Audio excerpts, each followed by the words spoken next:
If your home is hitting the market, your photos are not just pictures. They are your first showing. Welcome back to the Rock and Realty podcast. Today, I'm giving you a backstage pass to everything real estate photography. I'm chatting with Jacob Markowiak, a professional real estate photographer and owner of Pumpkin House Photography in Orangeville, Ontario. We're going to talk about what sellers should know about preparing their homes, what buyers are looking for, and what can make your listing stand out. And hey, don't forget to subscribe to my channel so you never miss an episode. I've got some amazing guests lined up all around the real estate process, buying, selling, and maybe a little rock and roll too. So you don't want to miss it. Let's get into it.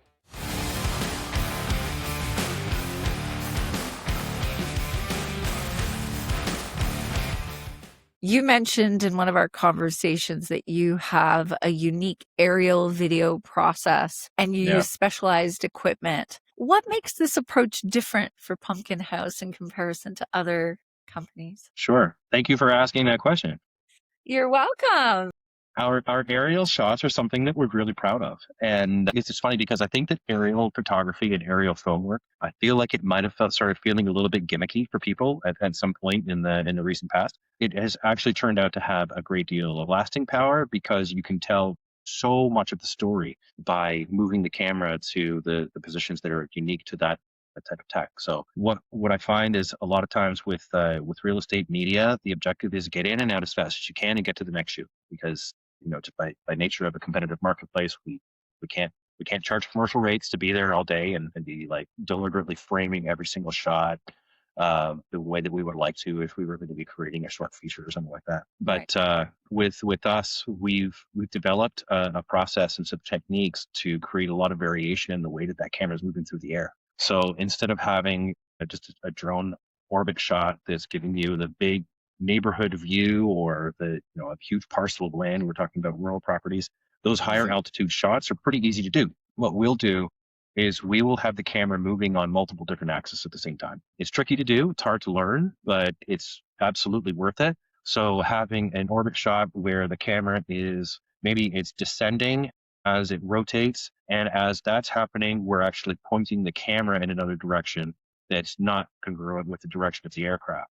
So now we've got all of these different things that are all happening at the same time, and you really get the benefit of moving the camera through three-dimensional space in the air. We'll also get a lot closer to objects than some of our friends and competitors are comfortable doing. Never, of course, at the risk of equipment or property or anything like that, but we will do a very detailed site survey once we get onto a set location or anything to determine where can we get a camera through. And then another way that we can approach that problem is with an FPV drone. And that's a very exciting piece of tech that we love getting out of the bag. FPV stands for first person view. And that you fly with, it looks like 3D, like virtual reality goggles. So the pilot is flying through the eye of the lens, and with that type of drone, we can navigate through some really tight spaces. So I've got a video here that we shot this last summer where we flew the drone through the uprights of a golf cart on our way to the tee. And as we approached the tee, I called out to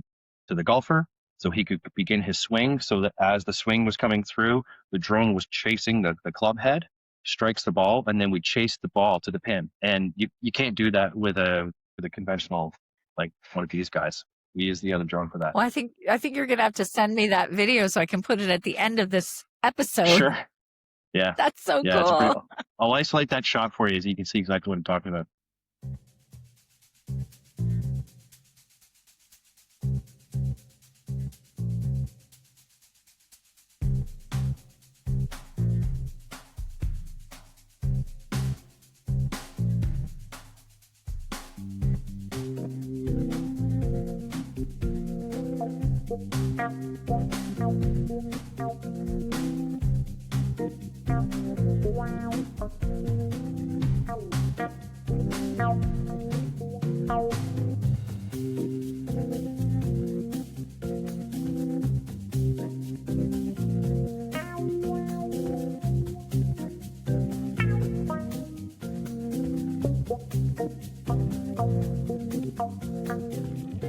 How does something like that, what you just described, translate to a shoot at a house? Like, what would that look like? Or what have you shot in the past that's kind of similar to that golf shot? How do we use that?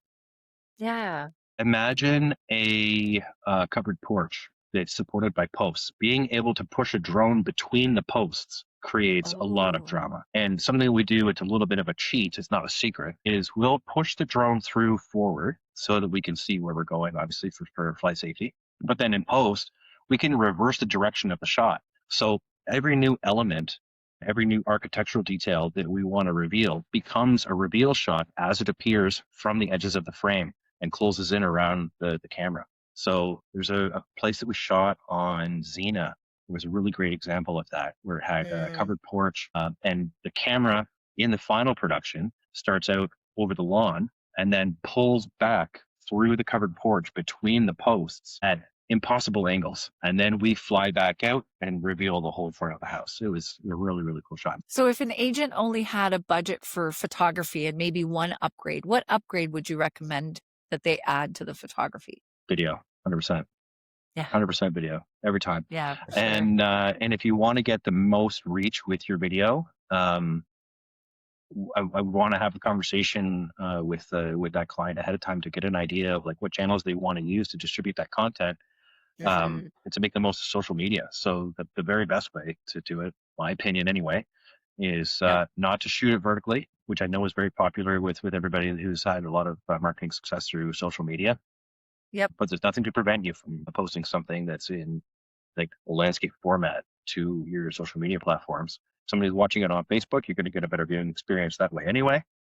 But just Mhm. as long as the duration of the video is 90 seconds or less, you can still boost the post. So now you can have it as a paid promotion and get it as just as far and wide as you possibly can. And Yeah. you have something that's going to be compelling for people that are going to be visiting the MLS listing as well. Absolutely. Segues right into my next question around MLS. How many pictures do you typically provide, and how many do you think is enough for the MLS? And I know the MLS recently allowed us to put branded and non-branded Hmm. on the system as well, which is really exciting because I remember getting delivered branded and I'm like, oh, I can't use these here. So it's Yeah, nice to be able to have them both. But yeah. what do you recommend in terms of, enough pictures for the MLS? And obviously you recommend the videos. So how many pictures on MLS? So the MLS for the majority of the life of Pumpkin House with through the Trev anyway allowed 40 photos, and that's recently been Yeah. upgraded to 50. Um, it doesn't necessarily make things better to have more. So NAR, the National Association of Realtors in the U.S., did a really detailed study a number of years ago, and they determined from like after canvassing like a couple 100,000 people that the sweet spot is actually somewhere around 28 photos. That's it. Wow. And yeah, and people will start to lose interest and drop off once they reach that point. So I think it varied from state to state. In some places it was more like 32 or 36. Some places it was 24 or 26, but 28 seemed to be the number that everybody falls on, in terms of how effective they are. And then you get sort of like diminishing returns after that in terms of viewer retention. But we're happy to deliver as much as we possibly can, especially in a market like this one right now. Houses are sitting on the market a little bit long. And like we said at the top, our objective is to arm you with really good quality marketing content that can also be part of a larger marketing strategy. That's great. We endeavor to shoot enough that we can deliver somewhere between 50 and 65 photos. We've been known to deliver as many as 125 for a luxury listing, knowing that there's options there for photo rotation. We tend to deliver more than what they're asking for. So that's kind of a point of pride for us. No, I agree with you 100%. I agree with NAR. For me, it's about the quality of the photo. What Mhm. story are we trying to tell on MLS that's enticing the Yes. viewer to come and see more, as opposed to Yep. kind of giving away the farm right from the get-go and saying, well, here it is. I think the Yeah. video also gives a lot more of that experiential lifestyle kind of feel for the house. So I think the next step is like, I want to go see more. What you can understand about a house by seeing a lot of different angles of the same thing. If the photography's done well, and I think that's an important thing to note. If the photography's done well, then you probably don't need more than 28 photos. No, because if it's done properly, 100%. then you're going to get an accurate sense of scale, for one. Yep. It just matters, right? Because I know that it's common for realtors to complain to each other, like, I arrived at this house and it's nowhere near as big as we thought it was. Yeah. So if the scale is treated with respect, then you're going to have an accurate representation, and you're not going to have people that are disappointed when they visit the house. They're going to be happy to be there because there's nothing that's subverting their expectations. How do you stay competitive with other photographers that are on the market? Like, what do you do differently? Do you have a different style, speed to get the assets over to us? There's definitely consistency across what you do for sure. But is there anything that really stands out? The thing that we believe separates us from other content creators that realtors might consider is the quality of the work.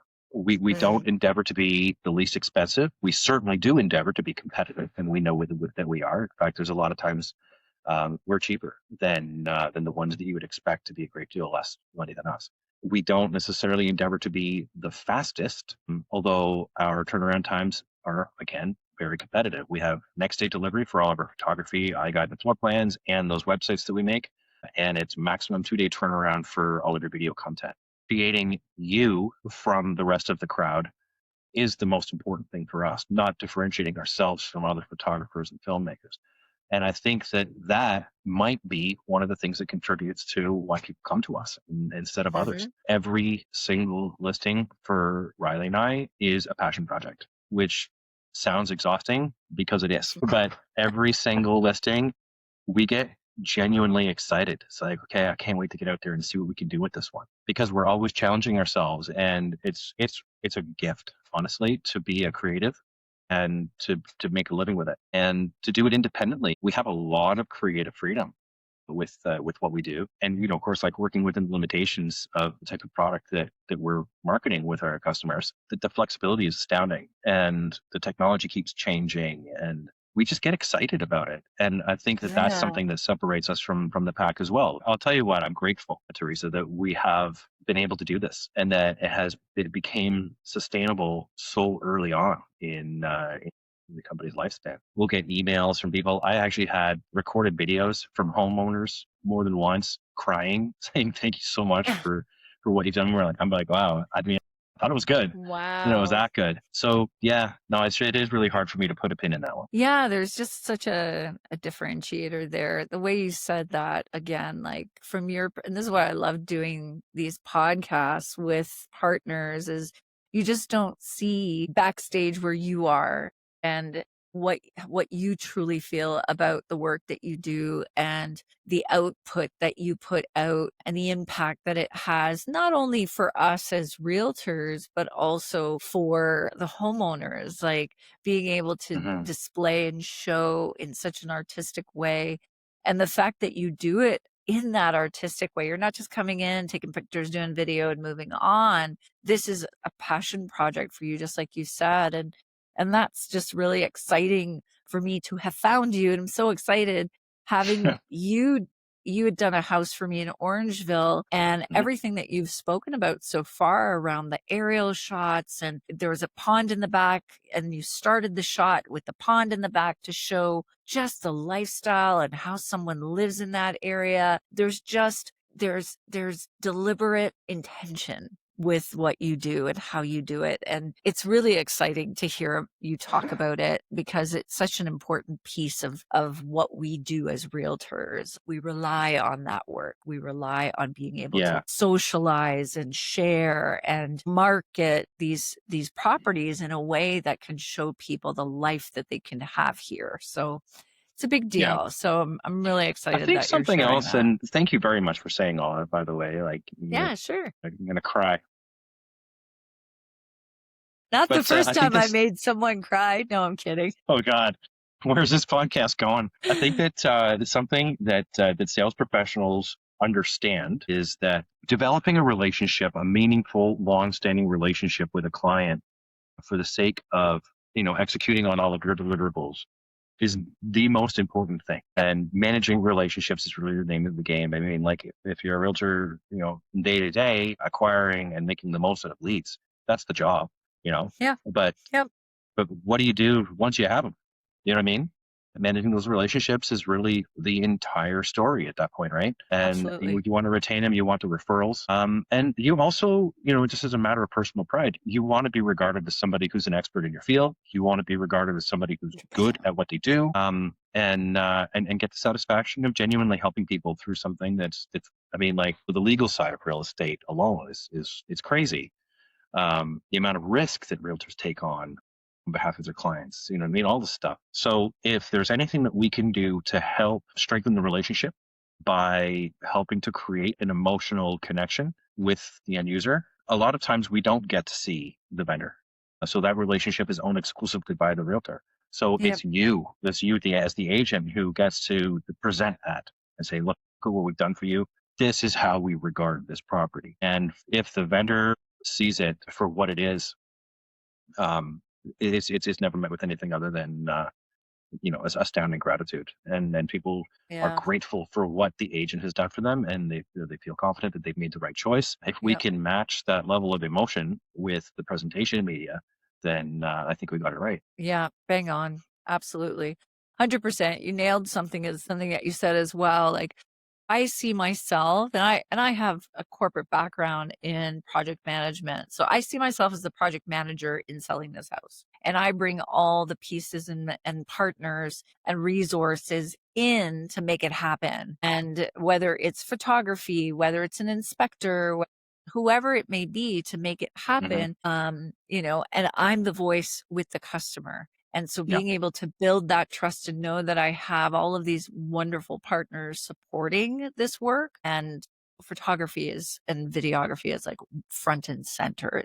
It's the centerpiece of how we get the information and marketing out there. So yeah, true. absolutely. It's the first Excellent. thing that anybody is going to see when they're deciding on whether or not the house is worth exploring further, and it's also the thing that they come back to Yes. once they've decided they're going to see it, and now they have to make a purchase decision. They're always going to be going back and consulting those photographs again and again and again. And then even after making the purchase decision, the Yep. photographs and the videos are still going to be consulted because now you want to reward yourself for a decision that you've made. So it's not just the views that you're getting from all those people who just think it's a nice house. The person who's going to end up buying your house is the person who's going to find those photographs very important, second only to the person who's selling it. Yeah. Yeah, so true. I mean, one of the best compliments that I ever had from the shoot that you had one of the shoots that you had done is, "Oh my god, this house is exactly the same as the video." And Right. and it's like you're representing the home, the Yeah. surroundings, the neighborhood as it really is. You're Yeah. not changing it or altering it or anything like that. In the age of AI, how is AI changing real estate photography? There's so many apps. I can't tell Hmm. you how much information gets pushed at me around AI and getrealestate.ao, and you can do your own videos. I'm like, I don't Yep. want to do my own videos. I already do too much. Yeah. What do Yeah. you feel about AI and real estate photography these days? And Yeah. There's a lot to unpack on that front, and there's a lot of chatter around the real estate media world about the impact that AI has and the impact that it should have. right. Um, being an artistic photographer first, I'm naturally bothered by the fact that AI is now the route that people are taking out of convenience at the expense of real human creativity. That said, I'm also a pragmatist, and there are some brilliant tools that are available for us to use. And I'm not necessarily threatened by what our competitors are doing with AI. Like, fill your boots, man. Like, have fun. And some people are doing some really cool stuff. It's really exciting to watch. What we try to do is keep our eye on the objective of the person whose interest we represent. And that's the person who's trying to sell the house. So if I want to create a video that's going to be really, really eye catching and do some really cool, daring stuff with AI, Mhm. that's going to get the attention of my peers and contemporaries, it had better get the attention of people that might be interested in buying the house. Right. and having videos that showcase things exploding and then coming back, and then like a dog frozen leaping through the air, and all it makes for cool content. You know what I mean? And if your objective is to get views, fine. But I think the objective is to sell the product, and also to sell the agent who's selling the product. Because if you're aligned with Pumpkin House, we're certainly aligned with your success. Do you have any call outs for buyers and sellers, things to keep an eye out for, like accuracy, what they feel might Mm. be misleading? You mentioned some of these AI Yeah, generated videos of people jumping over their houses and things like that. And yeah, it's like, what is real, what isn't? Like, do you have any yeah. general It's call fun when outs it's for buyers obvious, and right? sellers? Yeah, Yeah, it's like we fun know when we it's know that there's obvious. a gorilla in the living room, that gorilla probably wasn't really in the living room. Wasn't really The there. problem with AI generated, with like fully generative AI. So if you're going to use whether it's ChatGPT or anything at all to generate videos or Kling, any of those, every single frame is fabricated from nothing. And so it's all made up. So if I start with a photograph of a house on my street, say, only that one frame is going to be real. Everything after Right. that, say it's going to have a 6 second duration for that particular clip that's been AI generated. Every single frame inside of that 6 second interval is not the house. It's Wow. what a machine dreamed up. Now, it's also very good. Like it is convincing, and there are platforms that they're just going to keep getting smarter and smarter. So it's just as long as the house actually looks like the way the house looks, and there's no changes, like there's a fire hydrant in front of the house that some people might find off-putting. It needs to be there. You know what I mean? And that's actually regulated by law, as you know. You know what I That's mean? Like you right. can't take that stuff out. Something you said earlier around, being able to see something and know that it is as true to real life as possible. This is an investment. This is probably the biggest purchase people make in their entire lifetimes, over Yeah, and over sometimes. Very few people buy one house and live in it for the rest of their lives. And yeah, so when I hear about, for me, it's a little dishonest, the whole AI and using yeah, the different apps to alter colors or shapes or whatever it may be, or fuse my face into something that, just to get views. For me, it's about if I'm going out, and this is a personal preference, you go out, you look for a home, you want to make sure that what you see is what you get when you arrive and that yeah, there's no alterations. That's the fastest turnoff. And even though we're in the world of AI right now, we are in a market where it's like, what you see needs to be what you get, or they will hmm just move on to the next, yeah, yeah. No, I That's agree with true. you. I agree with you. I That's think true. that honesty in advertising matters, but Yes, we also know that the presentation does need to be appealing. absolutely. But Absolutely. I think that we can do both. I think that you can be honest I think so. and appealing by documenting the property the way that a skilled portrait artist does his or her work. You know what I mean? Wow. Like somebody who's very good at portraiture, well, anybody can sit in that chair, and you're always going to get a very honest and beautiful take when the Wonderful. camera's in the hands of a skilled user. So, Amazing. Well, that's great. What a great way to kind of end that portion of our episode. Right now, I'd love to jump into some myth busting questions and sure. get your take on them. The first is, my iPhone is basically the same as a professional camera. Okay. Okay. It's not the same thing, but I think that really comes down to what do you determine to be good enough, right? For Pumpkin House customers, an iPhone is not good enough. If I was to show up and start taking pictures of people's homes with a phone, I'd be fired pretty quick for very good reasons. So true. Can an iPhone do things that are good enough? And again, if you lower that bar enough, then yeah, they can be good enough. And it's been said many times. You know what I mean? Like, will you encounter a photographer and they, hey buddy, nice camera, it must take really nice pictures. And you're like, yeah, hey, like, nice typewriter, I bet it writes great novels. You know what I mean? Like it's just as silly to say something like that. The photographer is what's making the photographs, not the camera. So an iPhone in Riley's hands is going to look incredible compared to a state of the art mirrorless camera in the hands of somebody who doesn't really know their way around it. But That's true. you're going to be seeing things a little bit differently once your customer decides they want to go full screen with their photo, right? All right. The next one, editing is cheating.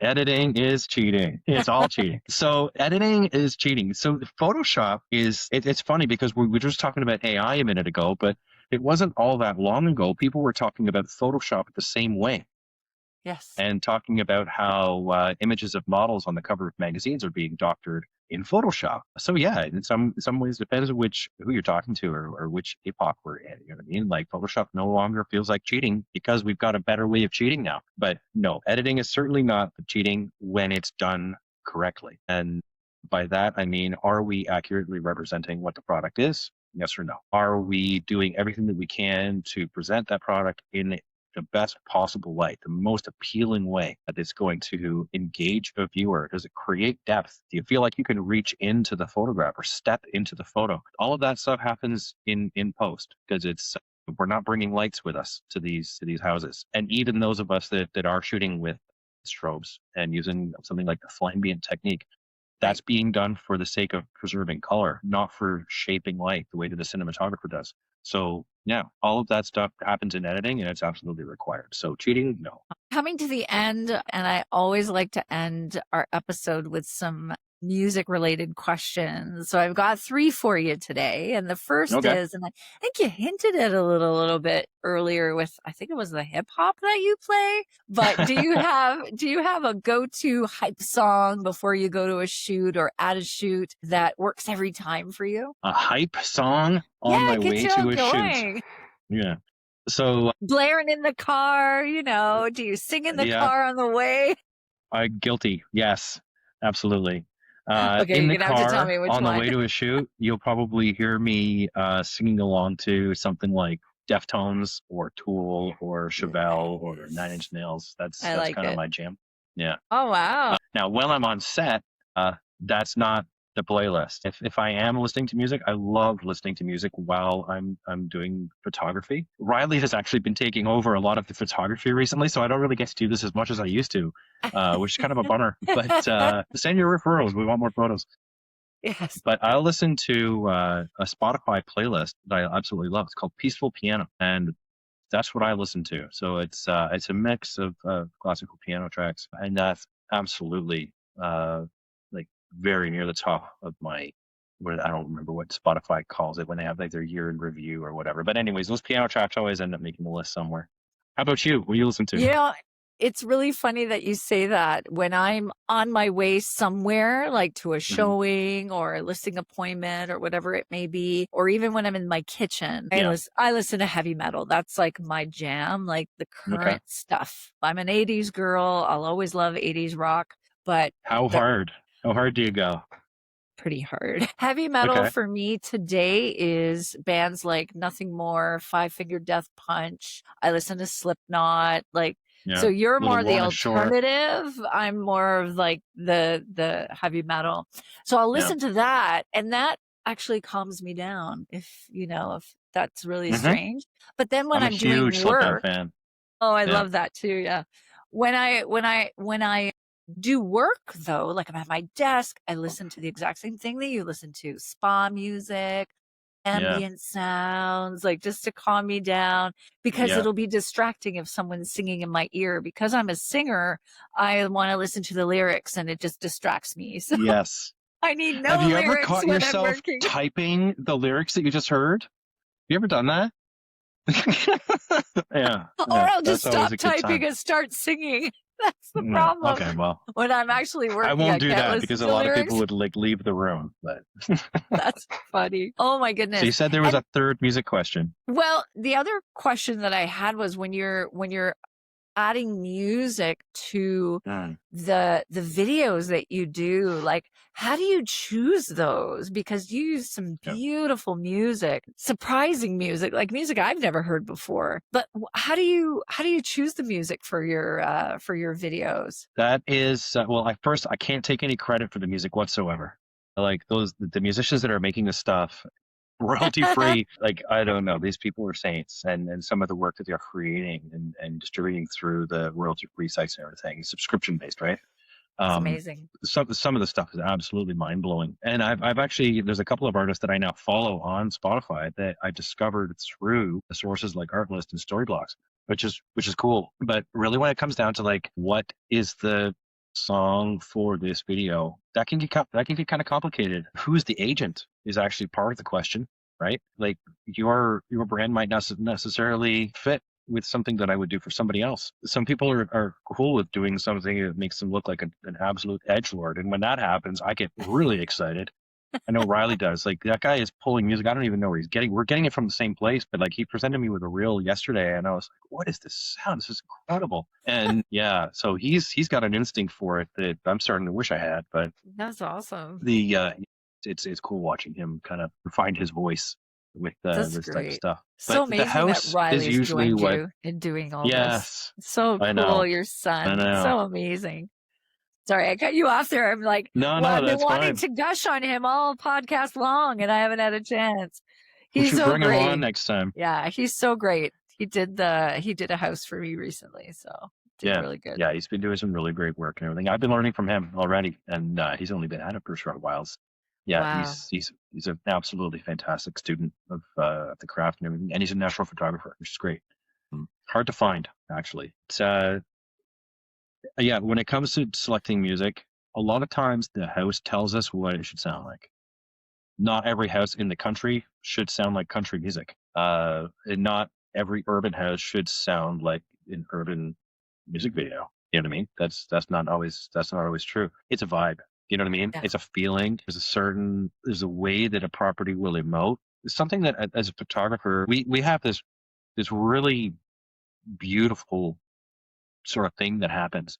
Anytime a photographer engages with a subject, be it a model or a family member or whatever, whomever that person is that's the subject of the photo, you Right. connect with them in a way that it's a little bit hard to describe because you start exploring that person beyond what you're seeing just by happenstance. You know what I mean? Just as a function of a normal encounter. And we develop relationships with our subject no matter what the subject is. You get to know it. And Yeah. that happens with homes. So part of our workflow is to photograph the house before we film it. And that helps us to develop a relationship with the space and get to know it a little bit. We find those little places where the light's pooling in a corner, and we spot all of those little things, and we start to kind of like intimate with it in a way that I think that, I don't know if it's unique to us, but it feels like it kind of might be. You know what I mean? Last music question, and then we'll close off. Best concert you've ever been to, and then one that maybe you're hoping to go to in the future. Best concert I've ever been to. I think one of the most fun I think I've ever had at a concert was Our Lady Peace back in the day. And it was at the Corral Center in Ottawa, and it was such a great show. And there was so much energy in the room that they kept coming back for encores. And then they ran out of lighting. Because you know how like the lighting's programmed, right? So like when they ran out of lighting, they didn't just shut down. They just said, well, let's just keep going. So they turned on the house lights, and it was like a whole other concert after the concert, just because they were just vibing off the energy in the room and everything. That was great. That was probably my favorite concert. Jacob, if anyone wants to get a hold of you, how do they get a hold of you? Yes, well, email is the best way to reach me because it doesn't matter whether I'm on set or in studio or whatever. It's Jacob at pumpkinhousephoto.com. That's my email address. You can also find us at pumpkinhousephotography.com. And there, of course, we'll have all the links and all the contact information you need to find us. Yeah, and of course on the website as well, you can find my phone number. And if you're looking for anything at any time, you shoot me a text. Guarantee you're going to get an answer within a few minutes, and we'll get you on book and taken care of. Amazing, Jacob. Thank you so much for your time today. Such a pleasure learning more and more about the real estate photography world. Love that we were able to pull the curtain a little and learn a little bit more about you. And again, thank you so much. Appreciate your time. Thank you. Thank you very, very much. I'm sorry that my answers ran so long. I get fired up. That's what editing is for. Yeah, exactly. Fix it in post. Fix it in post. Thanks, Jacob. All right. Thank you. Have a good night. All right. Take care. Bye-bye. Thanks so much for tuning into this episode. Have any questions or want to recommend a future guest for a show? Leave a comment or send me a DM. And if you're ready to take the next step in your real estate journey, schedule a call using the link in the description. Make sure to follow my channel so you never miss an episode. And if you found this helpful, leave a comment. It helps others find us. Thanks so much. That's a wrap. See you next time.